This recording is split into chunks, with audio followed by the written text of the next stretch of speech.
Hey, everybody. This episode of Our Kids Play Hockey is brought to you by our title sponsor, NHL Sense Arena. Look, we all want our kids to succeed in hockey, but let's face it, finding training that's both effective and enjoyable can be a real challenge, and not to mention expensive and a total drain on time, especially if you have to drive to the rink, pay a private instructor. There's so many reasons that money gets spent on this game. But that's where NHL Sense Arena steps in. It's a virtual reality training game that brings the rink into your home that takes off-ice training to a new reality. It's designed to improve hockey sense and IQ, something that's lacking majorly in the game today for both players and goalies.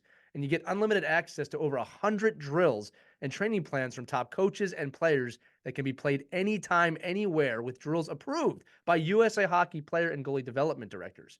Look, improving mental hockey skills at home has really never been more fun, and any hockey player that uses this is going to have a blast. All right. I've used this before on my own, and it feels like you're so immersed in an arena, you sometimes forget you have a headset on. And again, it's not being on the ice, but it allows you to work on some of these skill sets like scanning, as I said before, hockey IQ, looking around the rink, making the right plays, that getting those repetitions in now as a hockey player are super important for your development. So NHL Sense Arena is giving all the listeners an exclusive offer for $50 off an annual plan when you use our code Hockey Never Stops at checkout. Again, that's Hockey Never Stops. All you got to do is go to hockey.sensearena.com. Again, that's hockey.sensearena.com. Use the code Hockey Never Stops, and you'll save $50 on your annual plan of NHL Sense Arena. Make sure to check that out and enjoy this episode of Our Kids Play Hockey.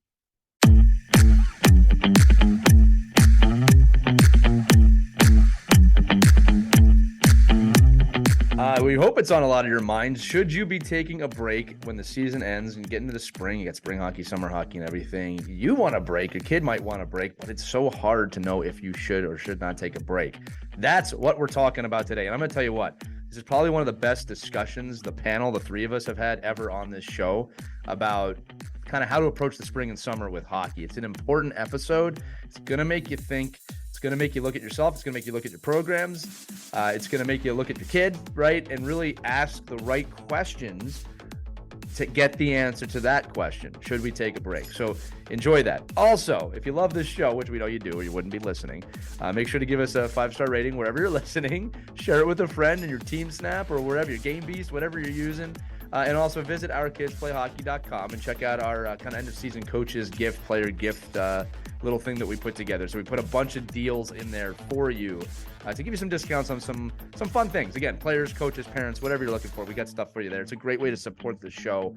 We try not to bring in anything too frills, right?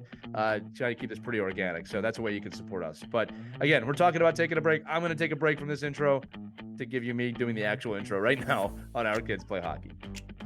Hello, hockey friends and families around the world, and welcome to another edition of Our Kids Play Hockey. It's almost spring, which means you're getting the pre-tryout superstar skates. Then you've got the tryouts and the evaluations, and you got spring league, you got summer league, then you got the pre-season league, and then you got more. What we're going to talk today about is taking a break. We talked about this before the show. We actually have a lot of topics, believe it or not, we want to talk about, but I realized we needed to take a break from those topics to talk about taking a break. And I love it because my friends, by the way, Christy Casciano Burns and Mike Benelli is here, as always, and I'm Lee Elias. I'm kind of in this boat too, because I've been weighing back and forth of spring league, summer league for my kid. So again, these are always therapeutic for all of us, but I need the advice myself as the parent of a Mike going to Squirt next year. But before we dive into it, I wanted to do this. I always like to do this. I think we need to humbly brag throughout the episode. I want to congratulate my kids' Mike team, Hawks Red. They won the Mike Beach Bash in Ocean City, Maryland over the weekend. Really came together as a team, really played great, went undefeated with 2 wins and 2 ties. But to see them come together, that moment where they come together and it clicks, that makes it all worth it, whether they really win or lose. But wanted to congratulate them. I always like to do that, those shout outs. But we're here to take a break. So let's take a break from that. And I'm going to throw it over to Christy Casciano Burns because you're the one who said we had to do this today. And you're right. Right. And the best time to gel and to click is at the end of the season. So good for you that you guys experience that. But it is time to take a break. It's been a long hockey season. You've been together for months. You've traveled together. Your car's got how many more miles on it? Thousands? your wallet is empty. It's time to rejuvenate and to let your kids experience some other things besides Christy, hockey. I would dare to say that it's 2023 and this is already the longest decade of my life. It It's is. because of the things that have happened over the last 3 years. Oh my gosh, yeah, it is. It is. I always love the end of the season. And it's fun because, we always did a banquet. And so we all got to, see each other one last time and we'd say, see you in the fall. And we would try to stick to that. My kids did like to do some spring hockey, just fun and light, but they did other sports, track and lacrosse, and that gave them an opportunity to meet other kids and to learn some other skills and to stay in shape and to get outside and to have fun in other ways. So always look for those opportunities when you can give your kids a chance to experience other sports, other kids, give yourself a break.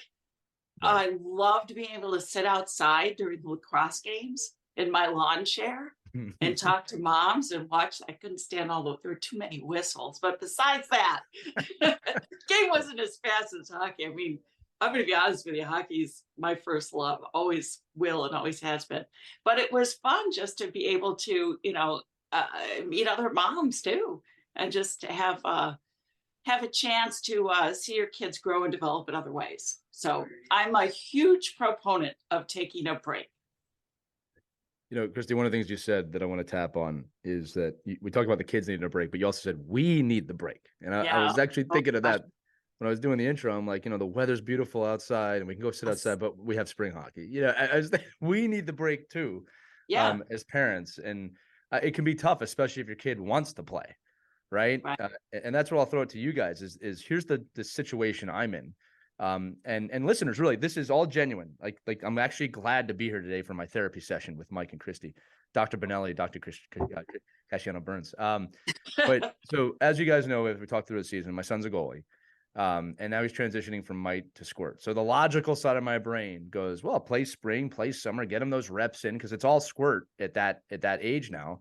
Let him get used to it.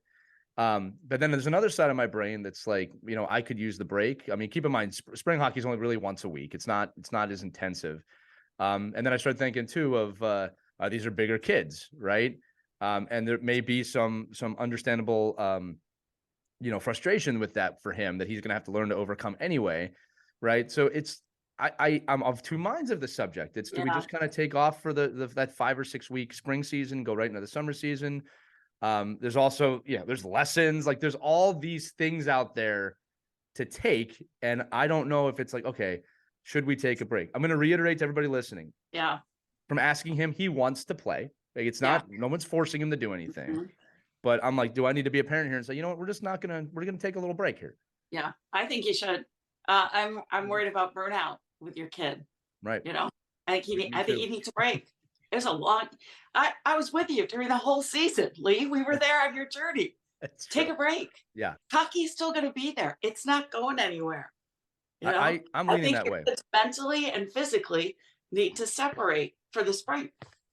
You can jump back in a summer league. Keep it light. Keep it fun. Take a break. I'm trending that direction. Mike, what do you think? Yeah. Well, it's a hard conversation to have when you own a rink and run programming, right? Because that's super fair. You can't own a rink for 6 months and then close it down and say, oh well, let's all go with the situation that if we want a rink in September, we probably have to have a rink open in March and June. So it's the real dilemma. I mean, because I think the key point is finding programming that fits your child's needs, that allows them to be on the ice, be in an age-appropriate environment, be in a non-stressful environment, still pay the money. You still pay your rink owner the money they need to stay open.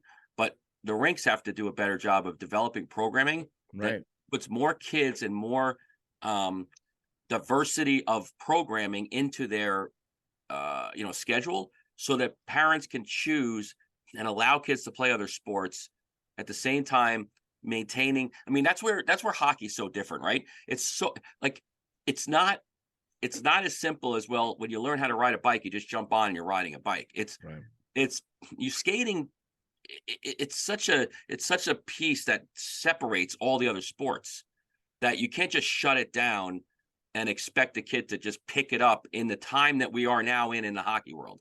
So I agree with Christy. I mean, the other sports are so important. Don't be what I love the most is when I hear parents talk about, well, my kid's a multi-sport athlete. Yeah, but he plays the multi-sports all year round. Like all the sports they play. That's not what a multi-sport athlete is. A multi-sport athlete is somebody who plays a sport, shuts it down, plays a different sport. In your case, Lee, you have to look at the long-term effects of how much your child loves goaltending.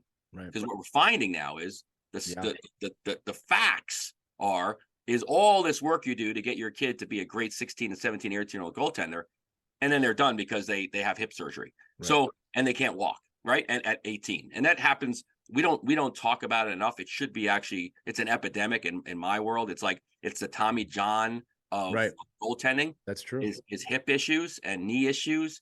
And and to put these and to not allow these kids to go into a different sport and run and use different muscles and really mentally too, that as much as we all want our kids to get better, to Christy's point, they are going to get better. And in fact, they might even improve quicker if they play a different sport. Because they're going to now build. Brian Boyle talks about it, right? He's a strength coach, big famous NHL pro strength coach, and he'll say something like, "If you're high school or below, and you're doing body specific training, then that you should fire that trainer. Like if you say, "Oh, I'm doing leg day today. I'm doing lats today." If you're 8, 9, 10 years old and you're doing specific goalie training that day, or shoot, depending on the season and what position you're in. Then throw that instructor out. You need to think about your whole body, your whole mind. Have fun. Spring leagues are great. Summer leagues are great. It's where I get crazy is once you now say you're doing a spring program, you're buying all new uniforms, all new helmets, all new gloves. You're going to showcase tournaments that zero anybody will ever see you. There's no college and prep school coach going to a spring summer showcase tournament for 10-year-olds. None. Zero. So just if you want exposure, the best exposure is make sure your kid's still playing at 18. The only way to do that is have them not quit.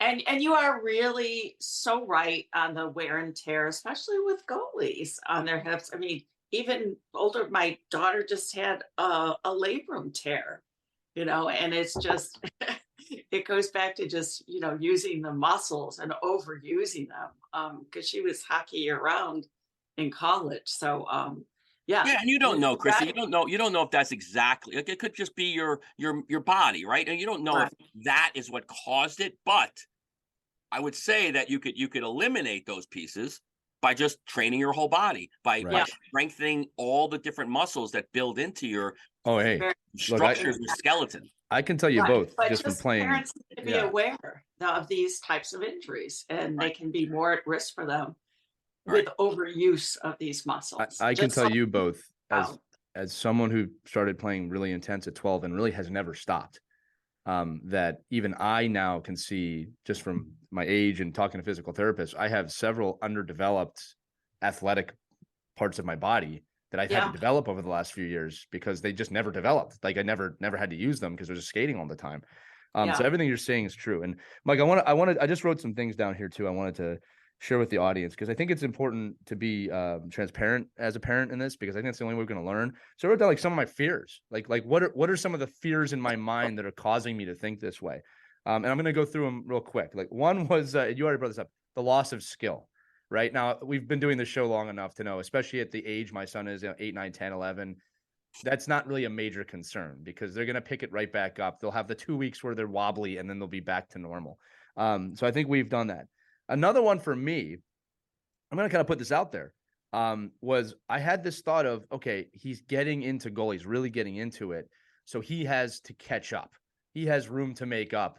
And the thing is, that's an irrational thought for him actually being 9 years old to begin with, right? Because no one's been playing goalie that long at 9, all right? That's just the way it is. But the other thing, too, is that that's my fear. It's probably not his fear. I've got to recognize that. Another one of my fears, and this is one that we don't talk about a lot, and I'm going to say it. I love hockey a lot. I'm very passionate about it. So there's always a small fear in me. This is not my kid's problem. This is my problem of what if he loses interest in the game and doesn't want to play it anymore? And how devastating that would be for me. And I've had to compartmentalize that, put in a little box, and toss it in the garbage, because that is not a way to approach parenting anybody in any sport, right? If I put him into baseball, soccer, anything, and he ends up loving that, in my opinion, it's like, okay, wow, it's a gift that he's found something he loves. Or my daughter too, right? If she loves, right? So those are some of my fears that affect or can affect decision making. And one of the beautiful parts about being on this show, or if you're listening to this show, is I've been able to identify those and say these are not reasons to put him in a league, right? Right. And also, Yeah. again, okay, Christy, you're right. I do need a break. I definitely Yeah, need a you break. need a break. Yeah. I also wanted I- to say real quick that it doesn't have to be just athletics when you're taking a break. There's also arts and creative things. I mean, I actually knew athletes that would act in the summer. They'd go to theater. So there are alternative things to do besides even just sport, Right. to work your mind out. Christy, I didn't mean to cut you off there. Yeah. Please go ahead. Yeah. I remember sitting in the stands with a parent, and she had two hockey players. One of them quit, and the kid was at the rink, and I said, "Oh, what happened to your younger son? He doesn't play hockey right now." And she was in tears, crying. He doesn't want to play anymore. He doesn't. And I'm so upset. And I just, I just can't stand that he quit. And I've never seen the kid happier. 'Cause every time I saw him, he was always so miserable. So obviously, it was the parent who wanted it more than the kid. Right. So be careful of that. And I I'm wrestle glad with it all the that, Lee, time. you need to Yeah. put it out there, because Yeah. sometimes we want our kids to play hockey more than our kids do. And you Christy, really I need to wrestle kind with of it get out of daily. that dream world and Yeah, recognize. I'm gonna tell you on it. I wrestle with this daily. I'm just very hyper aware of it. Probably too hyper aware of it. Like I'm probably I overthink it at times. But like I remember even at this tournament I was joking about last weekend that the kids had a blast. The kids had a Yeah. blast. It was one of the best run tournaments I've actually seen. All right. But I remember I was talking with the head coach of my kids. They're like, I want to play. Like I'm frustrated because I want to play right now. So I always try and keep that in check. I try not to overthink it. This is where I'm so thankful for my wife, because she'll call me out and be like, "What are you doing? What are you doing?" Yeah. He's 9. Like I was like, okay, that's totally fair. But I wanted to bring those fears up because I think it's important, because I know those of you listening feel this too, right? Because we all feel it, but we just don't talk about it enough. The other thing I wanted to bring up is that, Mike, you talked about this too, of like, okay, well, what if your kid does want to do something, right? I'll tell you right now, and Mike, I'm going to throw this to you too. Christy, you know this as well. I think from a younger standpoint, not even probably up through Pee-wee, public session might be one of the best things for your kids to do for just skating in general. You will never see a kid dodging, diving, juking, and using their edges more, trying to get away from the rink guard at public session, than you will at a practice. And it's fun. It's not hockey, and they're working on their skills and they don't even realize it. Not to Yeah. mention just the you're there with friends. You're just hanging out, skating around. I mean, I loved that. I think that's one. I also think just like street hockey, casual street hockey is always a fun one too. Like it's unstructured, just let them play, right? I think And that's you're off the ice. that's the fear of organizations thinking they need to plug in all of these programming components so that their program doesn't fall back. And then the kids and the parents go, "Oh my God, well, I've got to join this because the person that's running the program is saying I have to do it. Right. So if I don't do it, then my kids maybe not make the team next year, or maybe they're not going to be valued like the other kids on the team. Or now if all the kids are playing at this level, my kid's going to fall back, and then it catches up with them. All this is just kooky. Like it's like that doesn't make sense to me. Like I'm trying to not swear for Caitlin. So I just we can bleep it out. What do you do? I just think it's like we as organizations, it's our obligation and parents to fight the organization, saying, "Listen, I want to spend my $600 with you this spring. I really, really do. 800, 1,000, 2,000, whatever it is. But I want to do it in a manageable way that can help all of our kids get better and not put the pressure on any of our kids." Like all of this talk about, oh, well, you've got to do these tournaments and you've got to do this outside stuff. we all keep forgetting that we're eliminating so many people from being able to make rational decisions. Because who are you going to be, the person that doesn't go to the tournament? Like, are you going to be the only kid out of 18 kids that doesn't join the team? That's hard to do. So free play, public sessions, chances to say at any level you want to come out here on Friday nights. We have Friday night hockey. You want to come, drop in, $20. That's where kids learn. I think, a matter of fact, I think if I watched many of the coaches that I work with and many organizations I work with, we do more damage by teaching than we do by just letting them play and explore and letting the high school kids that are out there start going out there and having contact with the 8-year-olds. And we've talked about this a million times on the show about, like, the best people to have around your kids are other kids. And they're just so great. They're forgiving. They're not judgmental. They want to help. They want to see a kid get better. They want to make passes to that player and set them up for the goal. Like, these are the type of environments that a lot of communities have. And we're not even touching on the fact that there's so many great communities that do this, that, like, I'm jaded by the fact that I'm around communities that don't do it. I'm like, oh, like, why aren't we doing this? This is so easy for us to do. And you're still getting, and again, when you go back to the money part, rinks, you're still going to make your money. You'll still keep the lights on. You're still going to develop the kids. It just doesn't need to be a money grab. And it doesn't need to be, 67 kids out there on the goal line doing 5-line power skating drills for $40 a pop. In the summer. And listen, when I was a kid, thank God my parents were able to get me into, like, the Howie Meeker hockey school and, going to Potsdam, New York and living in a cell block for a week. Like, these kind of things were great experiences, but it wasn't 16 weeks of that. Right. It was 1 week.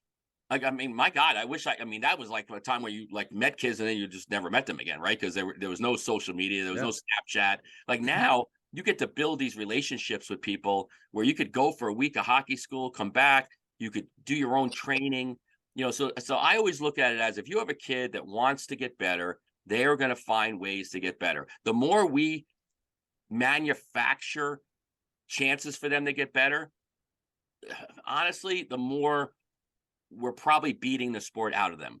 Like, more you listen, your son gets up in the morning, he's sitting in the driveway and he's like, okay, I'm going. Hey, Dad, I looked up, there's a clinic in Voorhees and Mitch Korn is teaching it and I want to go, then you're probably like, let's get in the car, let's go. But if it's like, get your ass up, get out of bed, go shoot, or you're going to fall behind, which I do all the time, but I get up. Get off the phone. I love these moments of self-discovery for you. I'm like, damn it, I just did that. Oh, so if that's usually it's my kids yelling at me, Mom, get up. Get up, Mom, we're gonna be I want to go. And again, I'm so, like, I feel for those parents that say, oh my God, I can't get this kid to stop playing. I'm like, that's great. Those are sweet. I mean, I think, but again, for most of us, the majority of people, kids are kids. They want to be kids. Let them, if they want to play hockey and they want to stick handle and shoot and pass and all good stuff. But you can also create these great environments in your community where, nobody's really left behind and your kids can have hockey play dates and they can have fun, they can develop and they can explore and they can find ways to get better in a stress-free, non-judgmental environment, which is really the best way to learn at the end of the day. Right. Yeah. And again, I like Lee's point too. It doesn't have to be sport.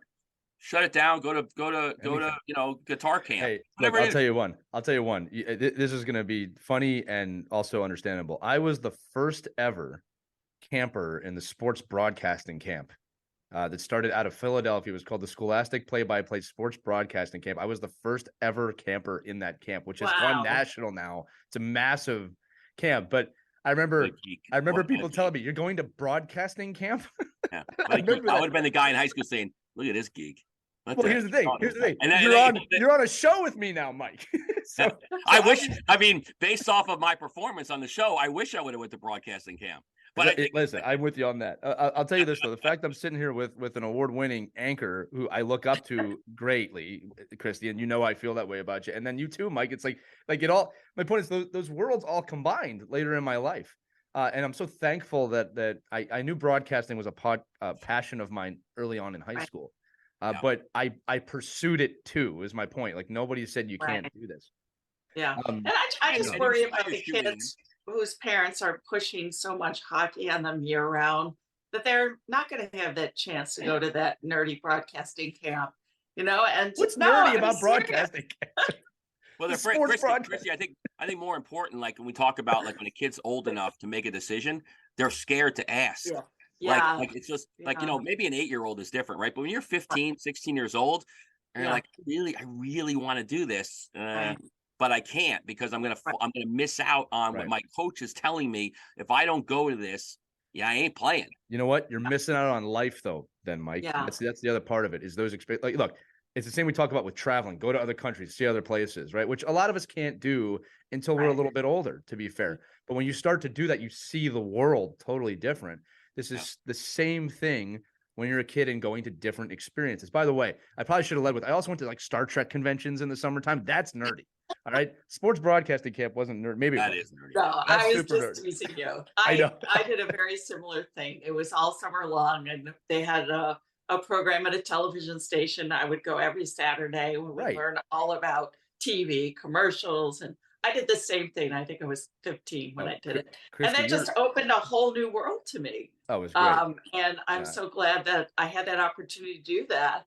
And I wasn't locked in, some summer sports camp all summer because I never would have had that opportunity. I never would have seen the light as to a future career. So, Man. so I just advise to don't get caught into that hockey parent trap. It's really easy to fall into that. Try not to because you might be doing your kid a real disservice You'll save and money limiting too. their opportunities for careers that could really Yeah. that light a fire in them. It could be their passion. You'll So save money too. And by the way, on another episode, maybe one day, Christy, we'll talk about your origin story into broadcasting because it's one of the greatest stories I've ever heard in my life. We'll tease the audience with that now. Yeah. Mike, I did want to go back to you here too because you did bring up a great point about like alternative programming at rinks because you're right. These are businesses. They got to run. Spring hockey, summer hockey is kind of the easy cash grab because it's familiar.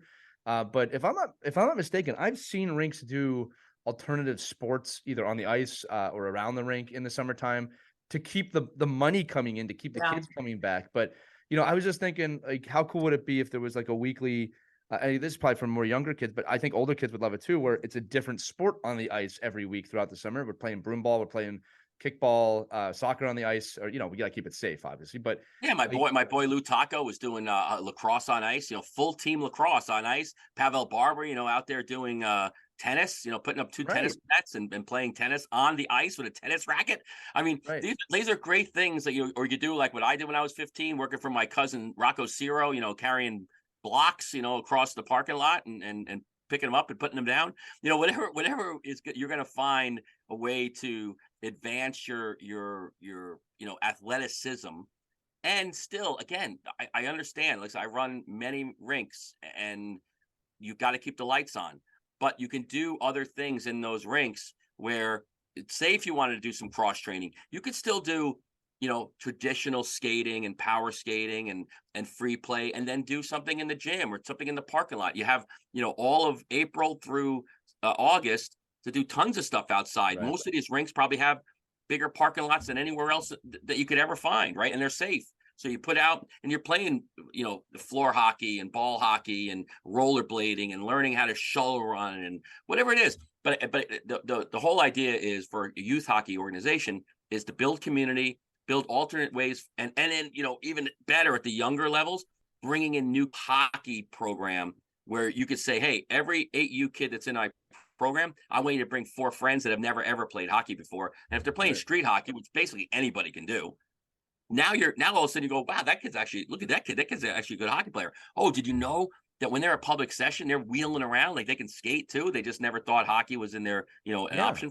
So there's all ways to find and explore this stuff. You know what I always thought would have been cool in the summertime or even the springtime is a multi-sport league where, all the scores kind of count, but you bring in different athletes. So you might be playing baseball and hockey and another sport, and the baseball players have to play hockey, and the hockey players have to play baseball. Well, and this goes right to the initial conversation, right? The hardest part right. of hockey, like when you do a field sport and a court sport, basically, I think anybody can. Like that's when you hear these Yahoo professional NFL players saying, "Oh, I could be a professional hockey player in 3 weeks." Yeah. Well, let me tell you something right now. You want to be you? I bet you I could turn a hockey player into another athlete Yes, easily. infinitely quicker than you Yes. could ever turn a non-hockey player into a hockey player. The skating, it throws everything out the window. I don't care how fast you can run. I don't care how strong you are on your feet. I don't care how much you can lift. I don't care how hard you can hit how long you can drive a golf ball. You throw skates on somebody, Yeah. it changes everything. So no, and I think this is where the impetus of the fear of spring and summer really roots itself, because parents are like, oh my God, like the skating piece is exactly what's going to hold my kid back. And then we inundate these kids with skating, That's skating, wrong, skating, skating. And Really, you can read about any great hockey player through history, from Wayne Gretzky to Mike Eruzione, to any of these guys that, in North America, they didn't skate in the spring or summer. Gretzky, adamant baseball player, adamant, like love baseball. Eruzione just didn't play. Like he just didn't play. No, but I love the bios. The bios I love the most is when you hear somebody saying, "Oh, and here's so and so, drafted, 15th overall, and he could have, and he actually was in the MLB draft at the same year, Right. or he was in, he played Division I lacrosse, and he had to give up soccer because in college Division I soccer wasn't available to play Division I soccer and hockey at the same time. Like it's every athlete. When you looked at up and down the NCAA rosters, every single one of those players can just easily be plunked into another sport. Right. Alex Ovechkin is like a world-class tennis player. He's an Olympic level athlete. Right. But so any of these kids, and I'm not talking about the best in the world, I'm just talking about a run-of-the-mill high school player. Right. Like they're just good athletes. Hey, the Expos might still be up there if some of these football players ended up going on their draft team. The other thing too about this kind of multi-sport league idea is that from a development standpoint, and I'm not talking athletic, it puts a hockey player, Mike, in a really interesting situation. What if you got an athlete out there that really can barely skate? Well, now as an athlete, you got to lift your teammate up. You got to figure it out. You're going to find out real quick the kids who can't handle that, to the kids who are like, look, let me help you out. And then obviously when you get out to the baseball or the pitch or whatever the other sport is, look, I didn't transition well to some other sports. Baseball I did great at. I'm horrible at soccer, like hilariously bad, right? Yeah. But no one's ever taught me, or I never pursued it too. I just think that look, these are a lot of pipe dreams I'm talking. I think there's a lot of opportunity out there to not just develop athletes, but develop these kids as people. And we don't take them because it's way too business oriented. There is too much fear from an organizational standpoint, from a parent standpoint, probably from a kid standpoint. Then we're sitting around wondering why they burn out at 17, right? Yeah. Or they get to college and they can't handle that. They got a C- on a test. We're not doing the work now, from 6 years up, and that's not by the way, it's not a judgment on any of you parents listening. I'm just talking well, you get churned into the wheel, right? You get churned into the everybody's doing it. And I think this is the best time. I know for a fact we're trying to do it. My family is say, okay, here's our little break in the action. Now let's I hate using the word reset, but just let's look and how do we prepare? Like let's go backwards from September and how are we preparing? And what can we do in the little different pieces here to say, okay, what needs to be improved on specifically? Like I get nuts when I hear that somebody's going to see a private coach and the coach never asks them what they want to work on. It's the same as skate sharpening, right? Parents, here's one bit of advice. If you go to your local pro shop and you say, hey, can you sharpen my kid's skates? And they take them and go sharpen them, take the skates, run out of the shop as fast as possible, contact me. I'll put you in contact with somebody who knows how to sharpen skates. If they don't ask you, like, are you a forward? Are you a defenseman? What hole are you in? Are your skates profiled? And they don't look at you. Oh, you don't like when they just give everybody a half? You don't like that? Just give everybody a half inch. Oh no, I didn't give you a half inch. I don't worry about it. Your skates are sharp. Well, what the hell does that mean? So same thing with a coach. If you're going to go, if you get private lessons or you go to a clinic and somebody and your coach is not specifically saying to you, hey, listen, you don't need to go play in this elite AAA showcase tournament. You need to work on your backward skating because you're a really good defenseman. You're pivoting horribly, and it's gonna really manifest itself later on. Maybe not now. It's not gonna affect you. But here's specifically what I'm telling you can work on.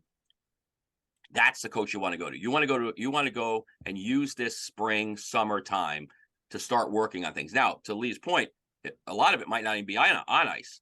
Right. It could be just going to see a running coach. Like my son's skating improved 1,000% when he took up cross country running. Right. Because his running manifested itself into skating. Fact. I mean, I'm just watching it going, okay, this was a simple fix. And the running's free, by the way. You could run anywhere, by the way. So you can run around the rink. If you're a rink and you want to charge some money, put down mile markers and say, I'm only charging you $25 to run around the rink.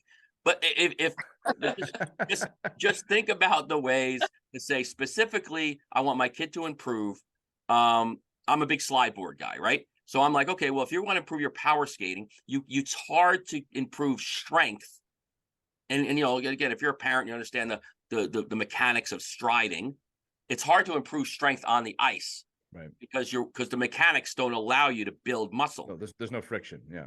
So what do? You get on a slide board, you first build the muscle, and then you build in the technique, and now you put that kid on the ice. So if you do 12 weeks of slide board training, and all of a sudden you go on the ice, you're going to go, holy crap, like I can't believe how much stronger I am. Right. And now I look like in all that time, somebody's like, oh, would you go to power skating class? No, haven't been on the ice in 12 weeks.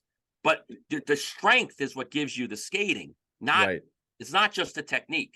Like, what's funny is our Caitlin, our producer, just texted me. She just reminded me of a little story. I remember, Logan, my son, didn't do anything in the spring last year, and he went to a summer sports camp where they had him doing a lot of different things. Yep. And I remember we were getting close to kind of like the season, and I said, you know what, I'm going to take him to public session just to get him on the ice. And I remember thinking, even telling him, like, Logan, listen, when you get on the ice, you haven't been on the ice in a while. Just remember, you might not. Man, he went out there and his skating had improved by not skating. Yeah. So I was shocked. I was recording. That does not surprise me at all. It was shocking to me, right? And I was like, and I learned the lesson right there of like, man, we are this is all smoke and mirrors here. Like he just needed to play around. He strengthened his legs, obviously. The stride naturally came back within seconds. And then the same thing with goalie. It's funny because, obviously the goalie pads, especially at his age, they're heavier. It's a little bit of a different stride. It's a different mechanic. And when we have him skate out, even as coaches, like, man, he's way better at skating. So, a lot of the things that I think we're led to believe, I don't think anybody's saying like you have to do this to get better, but a lot of things we're led to believe are really just simply not true. Like him not skating made him a better skater. Again, I'm talking about 8, 9 years old right now. I think it changes mildly when you get older.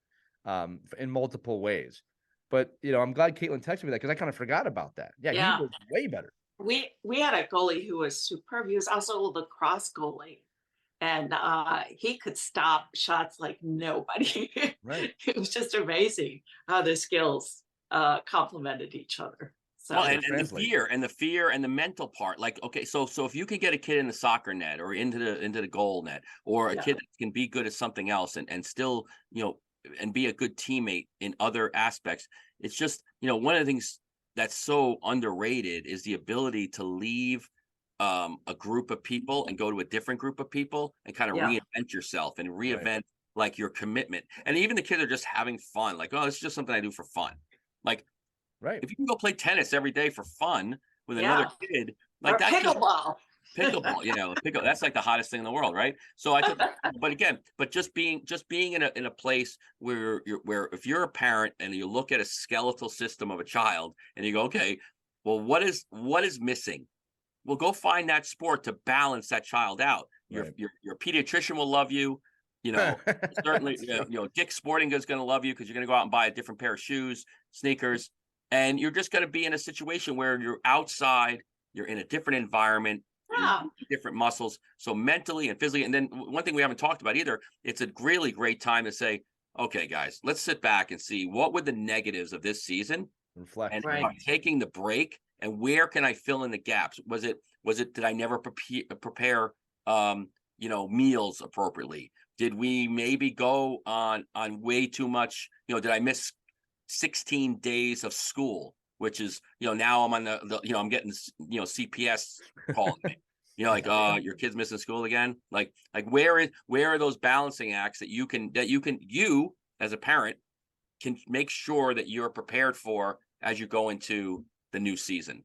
It And is a very good time to reassess and take a look back. Where did I fail? What did I do well? How can I do better? Right. Was there a good balance? Was there enough family time? Am I, looking out for the other kids who aren't playing hockey? Are they missing out on life too? So well, all of I used those to say things. that all the time, Chrissy. I'd be like, no, family time is not December. You want family time? Take it in the spring. You're on my hockey team. Family time is my time is winter. Your family time. But again, it doesn't happen, right? So to your point, figure out and say, okay, wow, maybe I did. Maybe I did drag that sibling to every single weekend tournament in New Hampshire, and then let's give them time. Let's go watch their event. Let's go cheer them on. Let's make it as exciting for them as it was for us for hockey, even if you hate it. Very good. I hate this. I love that. Thank you for saying that. That is so important because I think parents they get and they're so exhausted after the hockey season. It's like I have no energy left. Right. Okay. I think that's where people are afraid to get into hockey, right? Is the way we're talking. Like they're like, if I go right down that route, my kid's actually good, I'm screwed. Like, oh my God, like I'm going to get into that world. Like, so I think just softening the world of what it really is. It doesn't have to be, what we all do. I mean, and we do it and it's crazy, but you could do it. And there's a lot of opportunities to have hockey light, and it's just, you have to choose that. But I think there's, this is a time where you can look and say, wow, I wonder why the lacrosse parents don't get this crazy, or how come baseball is not this? I mean, it's getting there. I mean, certainly at the it is levels, it's starting to become that. But I mean, there's the funny thing about hockey, right? Is there's so few. And again, I know it's a broad topic, right? But I know, and I realize there's a lot of communities that have community hockey, but most don't. Most are like a couple of percentages of a bunch of kids from different communities. It's not like when you go into a community, everyone has soccer. Like this town soccer team is not losing kids to this town soccer team. They just don't, like, it's just not part of the fabric of the sport. Where in hockey, I mean, forget about towns. You're looking at states of kids leaving states to go to other teams. So it is a different animal. And I think we have to recognize that, when you start moving states for your kids to play hockey, you're putting a lot of pressure into that small window of development, and you need a break. It's going to pop. It's like the old, if you don't alleviate the stress in there, something's going to pop, and it could be your mental state. It could be your kids. It could be the other coaches. Like, I hate this kid. I don't ever want to see him again. Like, sometimes it's always nice not to be seen, right? And not to be in that clinic again. And somebody just come back and say, wow, little Johnny didn't do any of my programming, but look how much better. I was just going to bring this up, Mike, and it's actually what I wanted to kind of end the show on, is just some of these red flags from an organizational standpoint. If I was in an organization, and as has not happened yet, where I was told if your kid does not show up to this pre-tryout skate, it's very little chance they're going to make the team, I'm leaving that organization. Right. And I can tell you right now, as a coach, the evaluation's the evaluation, and that's where I'm going to evaluate. All right. If I'm, damn me, if I am a coach that is at a pre-evaluation evaluating already and giving kids a better chance because they spent the money to my pre-evaluation evaluation. I mean, like, if you hear that, parents, obviously you got to make the decision, but that is a red flag to me. First off, those are, I don't want to call them cash grabs. I don't think that's fair. I think sometimes they do make sense in terms of how they're run, if they're run well, of just like, let's just meet the new kids. But if you're ever told that you need to be at this event to have a chance, I think that's a massive red flag. Mike, I wanted to throw that to you too. Well, I still think that's a whole other that's a whole nother episode. Yeah. Because yes, but it's the old buyer beware. It's be careful what you want to get into. It's if you have to go to Jesus, it's like what are you doing as an organization if you can't just pick the kids that you picked? I agree. Yeah. Develop the kids that are in your sphere, and then say, okay, again, I'm anti-tryout. I'm anti-evaluation. Anything below 15U is a crop. It's literally, I know you could argue with me all you want. It's just not factual that if you're 90% of the organizations in North America, that you have 17, 20 kids coming to your team trying out. Doesn't happen. Now, are the big clubs grabbing your kids? Yes, but I'll tell you right now, if you're running an organization, you're going to do a much better job of retaining those kids if you say, I want to keep you. Like, I don't want to cut you. Like, the minute you open the door to have a tryout, you're opening the door to say, everyone now is on an even playing field. I don't believe that. Here's if you're playing for me, Mike, you're already above. Here's another guarantee. All right. And I've seen this so many times. They tell little Johnny or little Alice, you got to be at this pre-tryout if you want a chance of making the team. And then we do it. And you get to the tryout and some hot shot that no one's ever seen comes in and they're really good. That kid's the one making the team. All right. It's not Johnny or Alice. Well, the other answer is like, like, Lee, coach, you saw me play for 25 weeks. Right. You need to evaluate me on Wednesday night at 7:30. That's a great point. You know, you just saw me play all season. Weeks. You know what I can do. Right. So I wanted to make sure I threw that out there. I know this is an episode about breaks, but a lot of the ice time during these breaks we're talking about happen because of, you need to be at this. Because if you're not at this, take the break. And that's why I said at the beginning, right? We're a product of, we're going down a vicious cycle because when I say the organizations, we are creating the problem. Like, we're creating anxiety. We're creating, and again, when you're an organization that doesn't have you're somebody that runs an organization that doesn't have kids, or you're a hockey director that doesn't have children, or you're somebody who doesn't just, you don't, like, if you openly do this, you just don't care about the health of the kids in the organization. Yeah. You can spin it any way you want. If you had a kid on your team for 25 weeks this year, and you need to bring in 10 other kids to see if that kid is any good, then you are not a good coach. You're not a good evaluator. So if you're a parent, I've watched an organization take nine kids from a 10U team, went and tried out for a AAA team close to home. All 9 kids made it. I said, well, why wouldn't you just say it the program you're at? Like, it doesn't make sense to me. Like, so 9 of your kids from this crappy organization made it to the elite AAA team, and you're leaving and going to that team.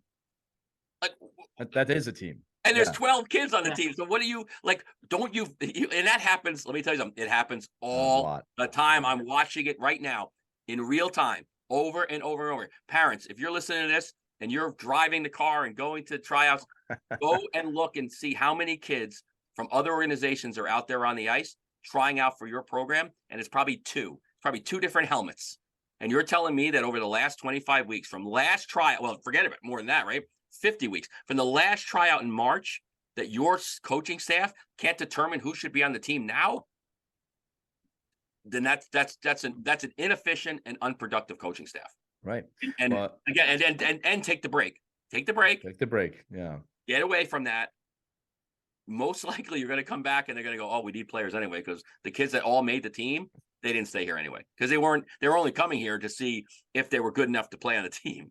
And then they looked around and said, oh, these kids stink. I'm getting out of here. So I'll also say this, Mike, that when in youth hockey, and again, look, here's the deal with coaching in youth hockey. There's multiple types of coaches, and there's a huge gap between coaches who have kids and coaches who don't have kids, because obviously it changes your perspective. And, you could be anywhere on the line with this, but the idea is this: if your primary goal is winning at youth hockey, and I'll give maybe a rare exception at the top programs, but I even think they get this. If that trumps your need as a coach to develop the players, we're in trouble. All right. First off, the coaches who develop their players tend to win. All right. That's like one of the big paradoxes, believe it or not. But I've met coaches like, well, no, we got to win. We have to win. I'm like, I know you want to win. I understand that. Well, we bring in money when we win. Have you tried the opposite? I'm telling you that just by the audience size of the show, we're all looking for programs that are going to put our kids' best interests, development, mentally, physically, academically, hopefully. I know we steer clear of that a lot in club hockey, but that's just my word, is you got to check yourself as a coach of, okay, is my will to win trumping my will to develop? Do I even enjoy the development aspect? Because if you don't, you got to rethink this whole thing. And it's funny because the older I get and the more I coach, the more it becomes less about winning. And don't get me wrong, everybody, I am a competitor and I love to win and I hate to lose. But my drive is more and more towards, let me help the kid. Let me develop the kid. Let me grow the kid. And again, it creates more winning. Like, right. I'll argue if all you want to do is win. What's that? Caitlin, cue up. Win, win, win. What's that? That's a song. I hear. All I do is win, win, win. Yeah, all I do is win, win, win. I hear it all. I hear it all the time. So if all you want to do is win, win, win, build a development model and keep the kids. Right. If all you want to do is win, build a model that has giving you the key. that you position your kids for 12 months a year.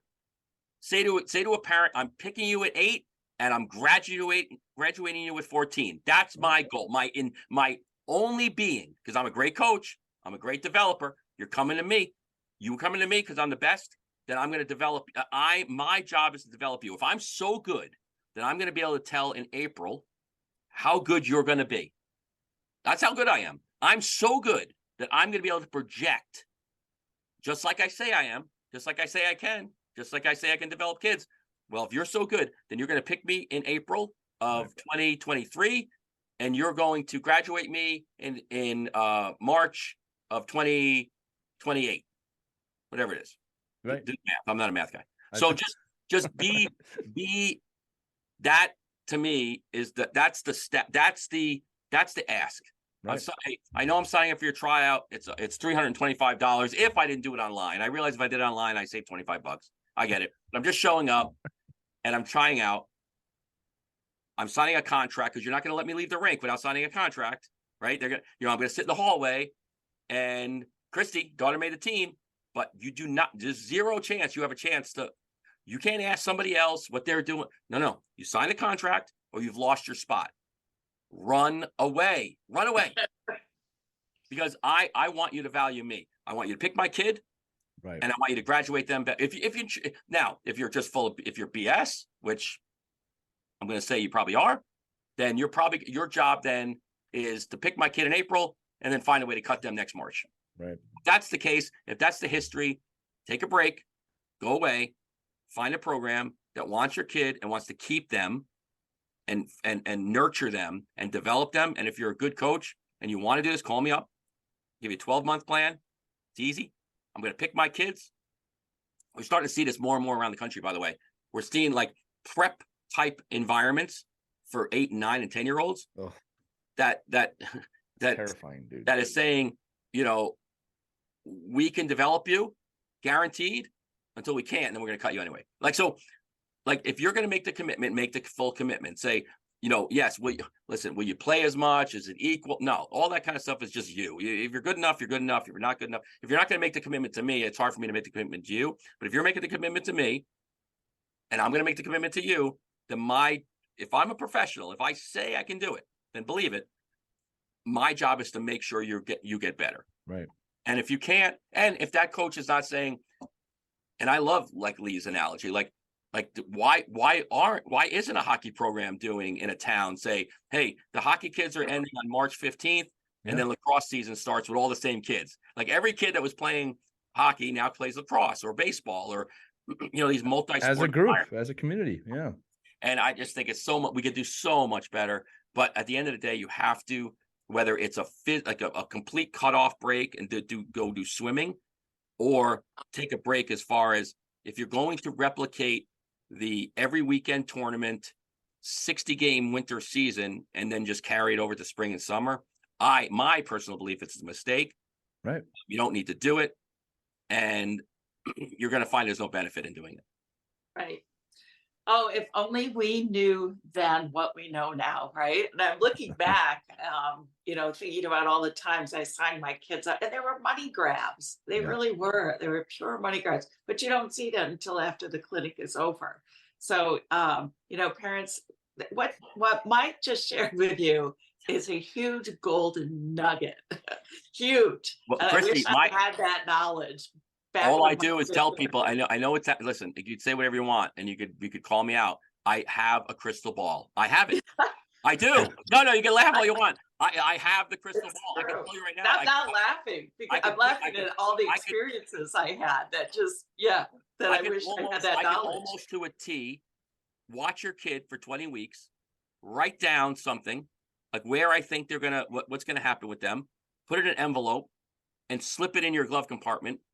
And when you trade your car in 7 years, pull it out and say, "Holy crap, I can't believe it's right." Like, wow, he was off by this, and it has nothing to do with anything else. But you're in the system. It's knowing and watching, and frankly, running those programs. Like I've run those programs. I mean, I've run tryouts with 175 kids trying out for 4 spots, and I've taken this $85,000 revenue. I'm not saying I'm not saying that I haven't lived these experiences. And I think when I was younger, I would do it because I just thought everybody else was doing it. I'm like, well, if I don't do it, the other team's going to take those kids. Like, I have to do it. And the fact is, we all as parents can say, no, I demand better. I'm the customer. I'm the consumer. I demand better. It's the reason why a Shaw's can open up next door to a Stop and Shop and put them out of business.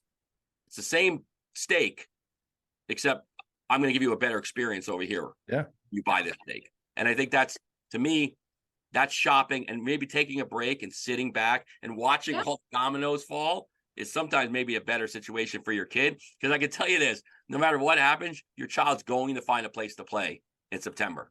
They're going to. Not only if they want it, just if you're going to find a place to play that's within reason of what you think you need for your kid. Right. So, that's great. Good episode. This was a good episode. Mike, I'm going to start the first Triple B team. Triple A team. I'm going to start the first Triple B elite team, and let people figure out what that is. Are you on Double B or Triple B this year? Yes. No, it's a great. Back to A, B, and C. A great episode. Let's go back to just, hey, this is my team. I'm a good coach. I love you kids.